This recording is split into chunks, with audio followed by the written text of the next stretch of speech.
Bismillahirrahmanirrahim. Assalamualaikum warahmatullahi wabarakatuh.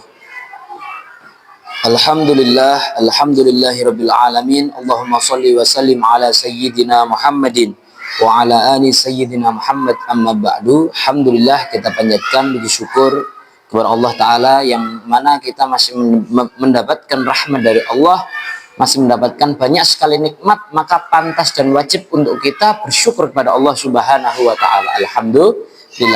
Alhamdulillah, masih bersama channel YouTube Anwar Fajar bersama Pak Fajar, yang mana kita akan menyampaikan satu buku yang luar biasa, satu buku yang sangat bagus sekali, yang mana buku ini ditulis oleh Al-Habib Husain bin Anis Al-Habsyi dari Solo. Alhamdulillah, beliau masih hidup, dan mudah-mudahan kita doakan untuk Habib Husain, semoga Allah panjangkan umurnya, Allah mudahkan langkahnya dalam berdakwah, Allah selalu merahmati Habib Husain beserta keluarganya. Al-Fatihah. A'udzubillahi minasyaitonirrajim. Bismillahirrahmanirrahim. Alhamdulillahirabbil alamin. Arrahmanirrahim. Maliki yaumiddin. Iyyaka na'budu wa iyyaka nasta'in. Ihdinas siratal mustaqim. Shiratal ladzina an'amta 'alaihim ghairil maghdubi 'alaihim waladdallin. Yang mana Habib Husain ini merupakan satu anak daripada ulama yang terkenal di Solo, yaitu Habib Anis. Habib Anis Al-Habsyi yang makamnya ada di Masjid Riyad almarhum. Beliau Habib Husain ini menulis satu buku yang berjudul Amalan Sedikit Pahala Sebukit. Bukunya ini. Teman-teman bisa nanti cari buku ini, karena bukunya ini tipis tapi isinya sangat luar biasa. Yang mana di buku ini kita akan baca kata pengantarnya terlebih dahulu. Kata pengantar dari Habib Husain. Waktu berlalu dengan cepat, hari berganti minggu, minggu berganti bulan, bulan berganti tahun, tanpa terasa umur kita pun ikut bertambah. Itulah skema kehidupan ya. Luar biasa sekali kata-kata beliau ini. Tubuh menjadi semakin tua, badan semakin lemah, namun bekal amal hanya sedikit.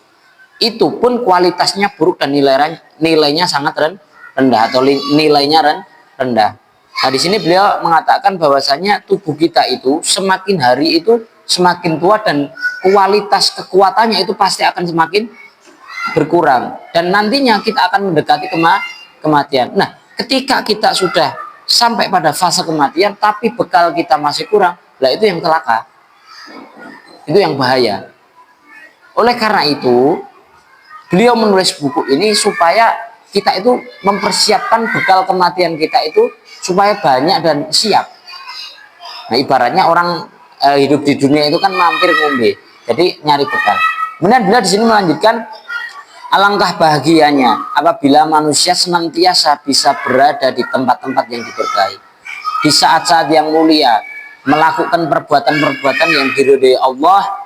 Hidup di dunia yang sebentar ini akan menjadi bermakna. Ketika hidup kita di dunia ini kita isi dengan hal-hal yang baik, kita bersanding dengan tempat yang baik, orang yang baik, di mana di situ penuh keberkahan, maka di situ adalah dinamakan hidup yang bermakna. Kemudian di sini beliau mengatakan, kita ingin sisa-sisa umur ini menjadi berkah. Ini adalah cita-cita orang-orang soleh, yaitu umurnya berkah. Kita ingin dapat menyusul kafilah kaum solihin. Kita ingin amal yang kecil ini dicatat ikhlas dan dilipat gandakan pahalanya. Nah, di sini beliau berdoa, Rabbi habli hukman walhiqni bis-shalihin waj'alni lisana sidqin fil akhirin. Ya Tuhanku, berikanlah kepadaku hikmah dan masukkanlah aku ke dalam golongan orang-orang yang soleh. Jadi beliau di sini berdoa supaya kita itu berikan hikmah kepada Allah, dari Allah, dan mudah-mudahan kita ini disusulkan kepada golongan orang-orang yang soleh. Dan jadikan aku buah tutur yang baik bagi orang-orang yang datang kemudian. Luar biasa sekali, ini pembukaan dari beliau. Kemudian di sini di buku ini ada 29 bab, yang mana nanti ada tambahan Ismul A'zam. Apa ismul a'zam itu? Ismul a'zam itu ketika kita berdoa dengan menggunakan ismul a'zam, itu dikatakan para ulama, maka doa kita pasti akan kabul atau diterima atau dikabulkan oleh Allah Subhanahu wa taala. Nah, kita langsung masuk di bab pertama. Bab pertama di sini beliau menulis tentang niat. Tanpa keringat pahala didapat. Niat itu kayak gitu, karena niat itu amalan hati. Tidak perlu kita capek-capek pakai fisik, tapi niat itu amalan hati. Yang mana ketika niat kita itu baik, benar, dan termanajemen, itu akan membuahkan satu pahala yang luar biasa. Dan niat itu sangat mempengaruhi beberapa ibadah kita. Oleh karena itu banyak para ulama itu yang di awal buku-buku mereka, kitab-kitab mereka itu pertama yang dibahas niat. Karena niat itu pondasi yang penting dalam sebuah amalan. Kita langsung masuk pada buku beliau. Niat soleh adalah kecenderungan dan keinginan hati untuk berbuat baik. Ada niat baik, ada niat buruk. Tapi kita harus selalu berusaha untuk mengisi niat-niat kita ini dengan niat yang baik. Niat adalah ruh amal. Manusia kalau tidak ada rohnya, ya jadi jasad yang bangkai, medeni atau menakutkan. Tapi manusia itu tidak menakutkan karena di dalamnya ada ruh. Jadi ruh itu penting, gitu. Mulakan amal itu juga punya ruh. Apa rohnya amal? Yaitu niat. Seperti ruh bagi jasad dan seperti hujan bagi bumi. Baru berniat saja sudah dicatat kebaikan. Jadi salah satu keutamaannya umatnya Nabi Muhammad SAW itu ketika umatnya Nabi ini niat satu kebaikan itu sudah dicatat oleh Allah. Tapi ketika kebaikan itu dikerjakan, pahalanya dilipat gandakan. Lah, spesialnya lagi umatnya Nabi Muhammad ketika berniat buruk itu belum dicatat dosa.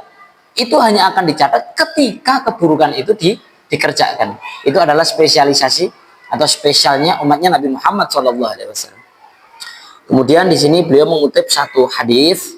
Rasul bersabda, "Faman hamma bihasanatin falam ya'malha katabaha Allahu lahu indahu hasanatan kamilatan." Barang siapa berniat melakukan kebaikan tetapi belum melakukan, dia baru niat tapi belum dilakukan, Allah mencatat baginya satu kebaikan yang utuh sempurna. Hasanatan kamilatan, utuh kebaikannya sempurna. Luar biasa nggak ya? Baru niat baik, belum melakukan, dicatat kebaikan satu. Terus kemudian Nabi Muhammad melanjutkan, fa in huwa hamma biha fa amilaha katabaha Allahu lahu indahu asyra hasanatin ila sab'i mi'ati dhifin ila adha'afin katsiratin. Namun apabila ia melakukan kebaikan lalu melakukannya, kita ulang, apabila ia berniat melakukan kebaikan lalu dia melakukan kebaikan tersebut, apa yang akan diganjar oleh Allah?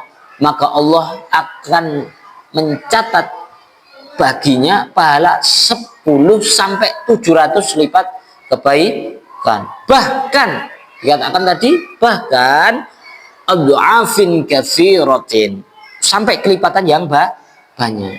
Ini diriwayatkan oleh Imam Bukhari dan Imam Muslim. Hadis Bukhari dan Muslim. Berarti sahih ini berarti hadisnya. Luar biasa nggih keutamaan niat itu.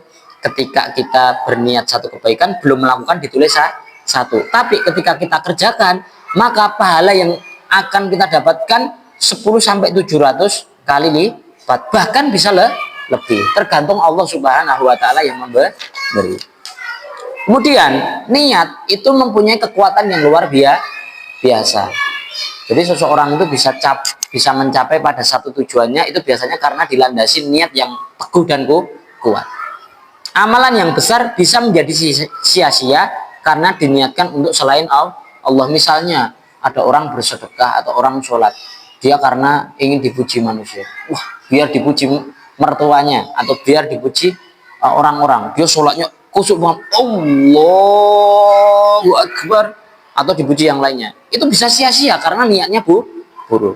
Tapi amalan kecil bisa mendatangkan pahala yang besar karena diniatkan untuk mendapatkan ridho Allah. Jadi niat itu punya satu nilai yang luar biasa. Bahkan dikatakan kadangkala dikatakan niatnya orang mukmin itu terkadang lebih baik daripada amalnya. Karena kalau niatnya baik akan mendatangkan pahala yang besar. Tapi kalau niatnya salah atau buruk, ya tidak akan mendapatkan apa-apa. Bahkan bisa dicatat dosa. Karena sholat ingin dipuji itu kan jadi riya. Jadi ingin dipuji malah dapat dosa. Kemudian kita lanjutkan. Seseorang bisa menetapkan niat-niat yang banyak untuk satu amalan. Jadi bisa kita mau keluar rumah misalkan, kita niat banyak. Nah, itu akan dicatat oleh Allah semua niat kita kebaikannya. Ada seorang soleh yaitu Ahmad Ali Makarim menulis di dinding tokonya. Aku itu berniat mencari rezeki halal untuk kubelanjakan segala sesuatu yang dapat mendekatkanku kepada Allah. Itu yang pertama niatnya ditulis. Kemudian niat bersilaturahmi. Kemudian niat memenuhi hajat orang yang memerlukannya.